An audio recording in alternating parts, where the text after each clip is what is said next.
Selamat malam teman-teman semuanya. Salam sejahtera buat kita semua.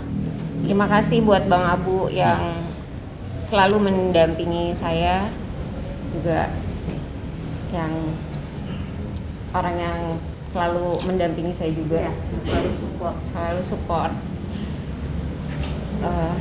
Pertama-tama saya sebenarnya tidak mau untuk seperti ini, maksudnya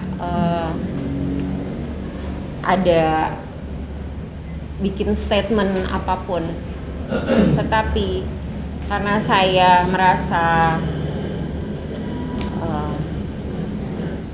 sepertinya gimana ya Pak, kayaknya saya susah mau bicara ya di sini karena saya tepatnya wakili anak-anak saya, mewakili ibu saya, dan juga mewakili pastinya kaum wanita yang diperlakukan seperti saya sampai hari ini, yang saya sudah 4 bulan lebih tidak bertemu dengan anak-anak saya, dan saya tidak tahu anak-anak saya itu berada di mana karena disembunyikan. Dan saya tidak tahu sampai hari ini. Saya sempat kontak dengan saudara AS. Saya sempat menanyakan di mana anak-anak saya, gitu. Tolong diantarkan ke tempat saya. Terus sempat dijawab oleh saudara AS, jangan ganggu-ganggu saya lagi, gitu. Terus saya jawab, saya tidak ganggu kamu, tapi tolong antarkan mereka ke rumahnya. Terus saya juga selalu bilang, tolong antarin anak-anak saya. Terus saudara S bilang, tolong jangan ganggu-ganggu saya sudah move on. Saya bilang, saya nggak akan tanya kamu karena saya kepentingan menanyakan anak, gitu. Dan sampai hari ini saya tidak tahu anak-anak saya di mana dan posisinya di mana sampai hari ini. Tepatnya disembunyikan. Dan daripada efek anak-anak saya tidak ada, dan kebetulan itu tanggal 4 ya, saya tanggal 4 itu pergi ke luar kota. Setelah pergi dari luar kota, terus anak saya menghilang. Terus ibu saya langsung telepon saya. Tepatnya saya berada di Kalimantan. Saya hanya pergi 3 hari. Setelah saya pergi 3 hari, hari itu juga ibu saya telepon saya dengan rasa ketakutan karena ibu saya sangat bertanggung jawab. Karena saya titip, saya bilang, nah saya pergi keluar kota, titip anak-anak ya, gitu. Terus ternyata ya sampai hari ini saya tidak tahu anak saya di mana. Itu akhirnya ibu saya 2 hari kemudian masuk rumah sakit yang kira-kira hampir 1 bulan ya. Jadi saya fokus urusin ibu saya tidak nggak fokus untuk memikirkan anak-anak dahulu, karena yang lebih penting yang mana saya dahulukan. Dan akhirnya saya nggak bisa berbuat apa-apa. Akhirnya saya berdiskus dengan Bang Abu gimana caranya saya bisa menemukan anak-anak saya, gitu. Akhirnya saya berpikir ya udahlah, saya harus melaporkan tepatnya kita melaporkan di Polda Metro Jaya ya. Yang sampai hari ini tanggapannya dari pihak Polda pun sangat baik, sangat positif. Jadi saya hanya tinggal menunggu saja. Semoga apa yang saya lakukan lebih kepada tanggung jawab saya sebagai orang tua. Itu aja. Mungkin sedikit Mbak, pada saat penjemputan paksa tersebut dalam kondisi seperti apa sih? Apa dari Mbak Bunga juga, apakah sudah mencoba untuk ke rumah AS sendiri? Karena setahu saya tidak tahu tempat AS di mana ya. Karena saya tidak tahu, gitu. Saya di mana tidak tahu.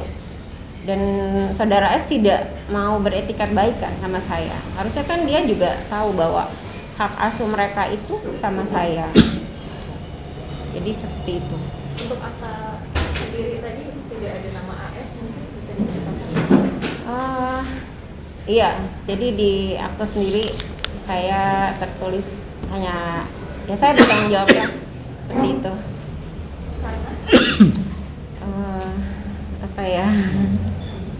Ya intinya kejadiannya ya seperti ini, faktanya seperti itu. Makanya saya bisa dapat melaporkan seperti ini.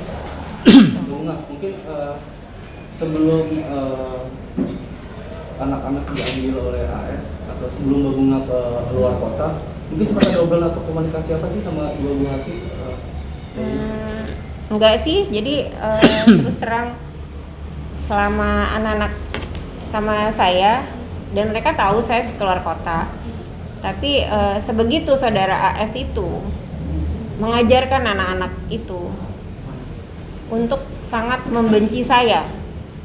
Jadi ya seperti itu, mendoktrin mereka seperti itu.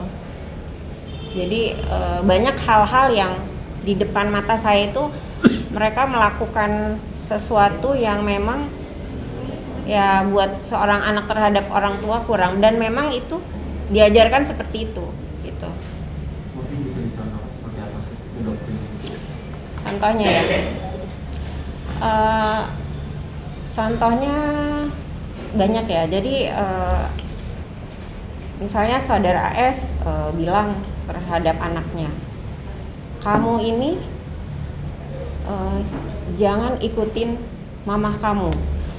Mamah kamu itu adalah seorang pelacur, seorang pokoknya yang notabene seperti itu. Dan itu semua terekam gitu kan. Nah jadi ya saya nggak ngerti. Jadi anak-anak itu memang didoktrin seperti itu dengan kata-kata yang tidak baik gitu. Seperti itu. Saya tuh terus terang ya, saya tinggal di rumah saya sendiri, tapi kok terbalik ya Bang, seperti saya menumpang dengan saudara AS.